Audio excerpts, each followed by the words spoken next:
World War III is a hypothetical conflict that frightens any adequate inhabitant of our planet. But unfortunately, everyone understands that taking into account human nature and the history of the planet, the chance to avoid it is extremely low. Moreover, in the past, we stood on the verge of such a conflict more than a dozen times and avoided it only by a miracle. Many scientists believe that World War III has either already taken place or is currently in progress. In the next couple of minutes, we'll talk about all this. We will go through the declassified plans and events, thanks to which the Third World War has not yet happened. Well, let's start with the very recognition of the term. Maybe somebody doesn't know, but the First World War, especially during the years of its exacerbation, had not been called the First. In the countries of the Entente, the term Great War was suggested, thus emphasizing not only the scale of it, but also a fight with absolute evil in the form of German militarism. The term World War itself originated from a Scottish newspaper that in 1848 defined a hypothetical global conflict. The term was later taken up by the Germans, the most famous of which was Karl Marx and Friedrich Engels. Even later in 1904, the writer Otto Neumann wrote an entire anti-British novel under that title. And when the conflict broke itself, even the Germans started to name it World War I. In 1914, the philosopher Ernst Haeckel warned that the current war in Europe had a risk to turn to an actual World War I. Ernst did not go wrong, but nevertheless, the term took root in the world far from immediately. In English, it generally appeared after the end of the war in 1918. At that time, the mainstream media continued to use the name Great War, and sometimes European. Staking out the name along with the digit was the Time magazine in 1939. It happened in June, just a couple of months before the start of the New World War, which time exactly in the same issue called the Second. Thus, the figures for the two global conflicts took hold almost simultaneously. And in the case of the Second War, even before it began. In September 4th, the Danish newspaper continued to use this title. And on the 11th, when the German troops were already in Poland, the same Time magazine finally staked out the numbering and the name of the two main wars in history. It's funny that the term World War III was born long before the end of World War II. The same Time magazine used it back in 1941 in an article about the Japanese attack on Pearl Harbor. In 1943, the collocation was already being used by U.S. officials. Specifically, Vice President Henry Wallace gave an interview in March of the year where he speculated about the next global war. Since then, the numbering has finally stuck to the conflicts and began to be used not only in journalism, but also in official documents. For example, in the secret plan of the British Army called Operation Unthinkable. It was developed during the spring and summer of 1945 and declassified only in 1998. It's no wonder, because the plan implied a full-scale offensive and then a defensive war with the USSR, for which Operation Unthinkable is often called the first plan of the Third World. In reality, this was not entirely true, because even Churchill himself wrote that the document was rather advisory, and he himself hoped that the scenarios presented in it were purely hypothetical. Then his famous speech was released, and the Iron Curtain descended.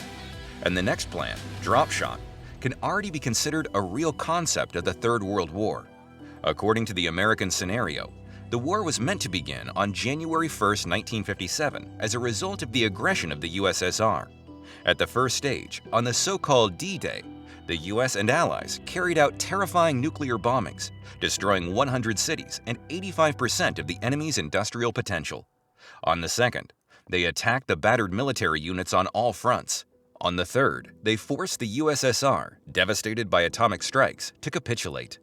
Several factors saved mankind from nuclear war at once. Firstly, Stalin died, and in the United States, Truman, the developer of the drop shot, was replaced by Eisenhower. Secondly, Nikita Khrushchev began the process of de-Stalinization and held very productive meetings with the West. But the main reason why our ancestors did not fall under the Third World War is not diplomacy. This was the launch of the USSR, its own intercontinental ballistic missiles capable of reaching the United States. From that moment, the Third World War ceased to be a one-sided conflict where one side is bombarded with bombs. And as a result, the drop shot plan was gone. But long before that, the world had already managed to stand on the threshold of the apocalypse. In the 1950s, the Korean War broke out, which the American media, like CBS, did not hesitate to call the Third World War, warming up public opinion. Stalin, according to the Environment, also believed that the conflict could escalate into it, and largely because of that, refused a full-scale invasion of Korea. The USSR helped only with aviation and diplomacy, and in many respects, this is why the escalation did not happen. In the same scenario, the world escaped World War III during the Berlin crisis in 1961 and the Cuban crisis in 1962.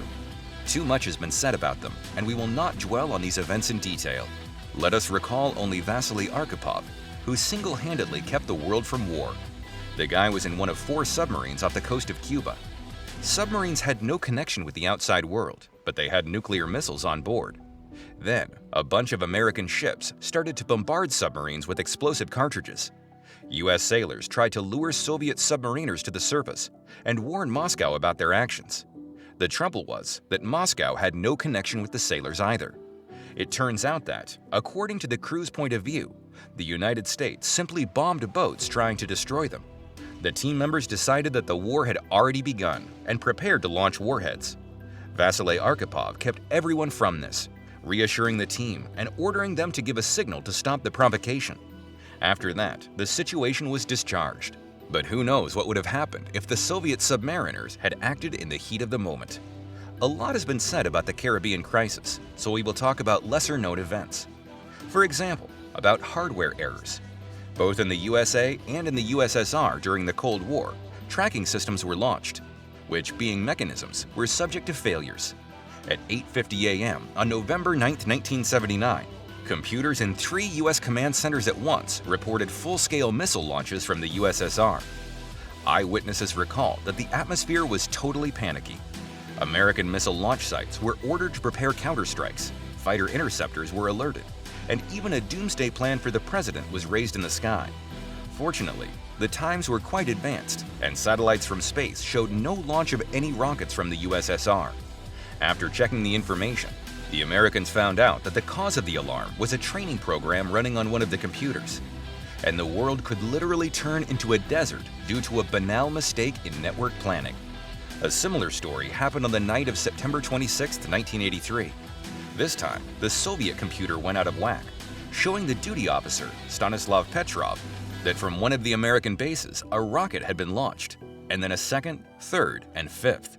And even regular checks in the amount of 30 pieces, strictly according to the instructions, showed nothing. Satellites inexorably announced a missile attack from the United States. Petrov was obliged to press the panic button and initiate the process of starting a counterstrike. But he didn't do it on instinct, because firstly, the equipment was quite new, and in the past the system had already shown itself to be not completely reliable. And secondly, the launch of several missiles, and even from one base, seemed to Stanislav as illogical as possible. Indeed, in theory, in the event of a full-fledged war, the United States would have launched hundreds of missiles from bases throughout the country to prevent the possibility of a retaliatory strike. As a result, Petrov's intuition did not fail. The light reflected from the clouds hit the sensors of the Soviet satellite, and such an anomaly was not taken into account in the design of the system. It's funny that Stanislav did not receive much recognition. The authorities even admonished the officer for bureaucratic problems. But later, Kevin Costner himself sent a small money transfer to the officer, thanking him for saving the planet. And the planet continued to walk on the brink of World War III, even after the end of the Cold War. On January 25, 1995, the Russian missile attack warning system alerted to missile attack. A Trident II missile capable of carrying thermonuclear charges was spotted. All strategic missile forces were put on alert, and even the nuclear suitcase was launched by Boris Yeltsin and was ready for action. After all, the launch of a single rocket from the Norway direction was considered as one of the possible scenarios for the Third World War. Such a missile can disable radars so that they cannot detect subsequent launches. Everything was very serious, but fortunately, after a few minutes, it was noticed that the rocket was moving away from the borders of Russia. And later, it turned out that it was not nuclear. The 4-stage research rocket, Black Brant 12, launched by the Norwegians, carried exclusively scientific purposes, and the embassy was informed about its launch twice at once. Fortunately, times were not as turbulent as in the Cold War, and the incident left only a positive impression, demonstrating that the warning systems were working properly. It was worse in 1999. On June 11th, the war in Kosovo ended, and the situation was painfully reminiscent of 1945. Americans, Russians, and other military personnel rode tanks around Europe, competing to capture the most cities. Moreover, as in 1945, a conflict was brewing between the West and East. Everyone wanted to control the territories, and the Slatina airport near the city of Pristina looked like a tidbit. It could receive military transport aircraft, and on June 12th, NATO troops planned to occupy it. But it turned out that a group of Russian peacekeepers did it earlier. Who is right and who is wrong in the conflict is a story for a separate video. And in the context of World War III, it is important for us that after the collapse of the USSR, literally 20 years ago, NATO and Russian troops clashed at the airport and were on the verge of an open battle. The commander of NATO forces in Europe, General Wesley Clark, openly ordered General Michael Jackson, who was on site, to take the airport by force. It is not known how this idea would have ended, but Jackson did not give a damn about subordination, and literally, he said that he would not start World War III. Instead, the airport was surrounded, and the conflict slowly faded away. But who knows what would have happened if Jackson had followed orders and opened fire. This incident is considered the closest to Third World War since the Caribbean crisis. But even after Pristina, there were many geopolitical conflicts. And even now, the atmosphere in the world is not very favorable. According to many historians, the hypothetical conflict should generally be called the Fourth World War, because the Cold War was already the third. The exact wording, apparently, will be selected by the next generations. As you can see, we introduced you to moments from the life of past generations, which miraculously kept us in a peaceful present. Let us hope that miracles will continue, and humanity will be able to resist the temptation to once again arrange a global war. Until we meet again, friends.